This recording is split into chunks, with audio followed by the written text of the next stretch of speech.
तो शिव पुराण और लिंग पुराण के अनुसार हनुमान जी और गणेश भगवान के बीच एक बार ऐसा भयंकर युद्ध छिड़ गया था जिसे शांत करवाने स्वयं महादेव को प्रकट होना पड़ा।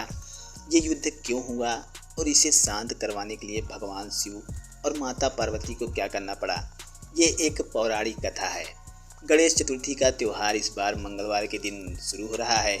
ऐसे में हमने सोचा क्यों ना आपको इस कहानी के बारे में बताएं।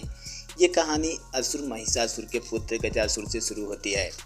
महिषासुर का वध माँ दुर्गा द्वारा हुआ था, लेकिन अब आप ये सोच रहे होंगे कि फिर इसमें गणेश जी और हनुमान जी क्यों युद्ध करने लगे। तो आइए पुराणों से पन्नों को पलटकर आज हम आपको बताते हैं। दोस्तों, पुराणों के अनुसार गजासुर नाम का एक असुर हुआ करता था जो महिषासुर का पुत्र था। ये तो सब जानते हैं कि माता दुर्गा ने महिषासुर का वध किया था, लेकिन ये बात शायद आप ना जानते हैं कि जब महिषासुर का वध हुआ तब उसकी पत्नी गर्भवती थी और उनके गर्भ से गजासुर नामक असुर ने जन्म लिया। गजासुर जब बड़ा हुआ तब उसने अपनी माता से पिता की मृत्यु के बारे में पूछा। गजासुर की माता ने बताया कि माता दुर्गा जो पार्वती का ही एक रूप है, उन्होंने महिषासुर का वध कर तुम्हें अनाथ बनाया था। माता की ये बात सुनते ही गजासुर इस तरह क्रोधित हुआ कि उसने गुस्से में प्रतिज्ञा ले डाली कि जिस तरह से उन्होंने मुझे अनाथ बनाया है, उसी तरह से वो भी उनके पुत्र गणेश का वध कर उन्हें इस दुख का एहसास करवाएंगे। गजासुर ने कई युगों तक ब्रह्मदेव की तपस्या की, अमरता का वरदान पाने के लिए ब्रह्मदेव को प्रसन्न किया। लेकिन जब ब्रह्मा जी ने उसे ये वरदान देने से मना कर दिया, तब उसने कहा कि आप मुझे वरदान दे कि मेरा वध केवल उसी के हाथ से हो जिसने काम को जीत लिया हो। ब्रह्मा जी ने उसे ये वरदान दे दिया और गायब हो गए। गजासुर ने वरदान पाने के बाद सृष्टि पर उत्पात मचाना शुरू कर दिया। गजासुर ये जानता था कि गणेश को मारना इतना आसान नहीं है। उसने इस बारे में सोचा और एक दिन राम भक्त का स्वांग रच महाबली हनुमान की तपस्या शुरू कर दी। जब महाबली ने देखा कि उन्हीं के समान एक राम भक्त उनकी तपस्या कर रहा है, तो उन्होंने गजासुर को दर्शन दिए। गजासुर ने उनसे वरदान का वचन लेकर कहा कि शिवपुत्र गणेश श्री राम की सदैव अवहेलना करता है। मैं चाहता हूं कि आप उसे युद्ध कर उसे मृत्यु दंड दें। वचनबद्ध हनुमान जी श्री गणेश से युद्ध करने चल पड़े। रास्ते में उनकी भेंट देवर्षि नारद से हुई। उन्होंने देवर्षि से पूछा कि क्या वास्तव में गणेश रामद्रोही हैं।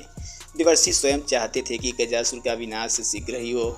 यही सोचकर उन्होंने झूठ तो नहीं बोला, पर बात बदल कर कहा कि गणेश तो सदैव शिव भक्ति में लीन रहते हैं। श्री राम का स्मरण करते तो मैंने उन्हें कभी सुना ही नहीं। देवर्षि से ऐसा सुनकर हनुमान उसे सत्य मानकर कैलाश पहुँचे और श्री गणेश को ललकारा।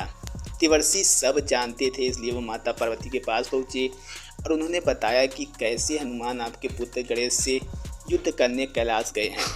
ये सुनकर माता पार्वती महादेव के साथ उस युद्ध को रोकने चल दी। इस सब पर पहले से ही गजासुर की नज़र थी।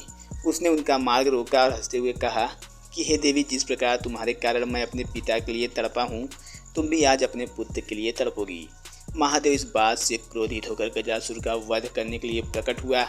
हनुमान जी अपने पंचमुखी स्वरूप के साथ श्री गणेश से युद्ध करने लगे।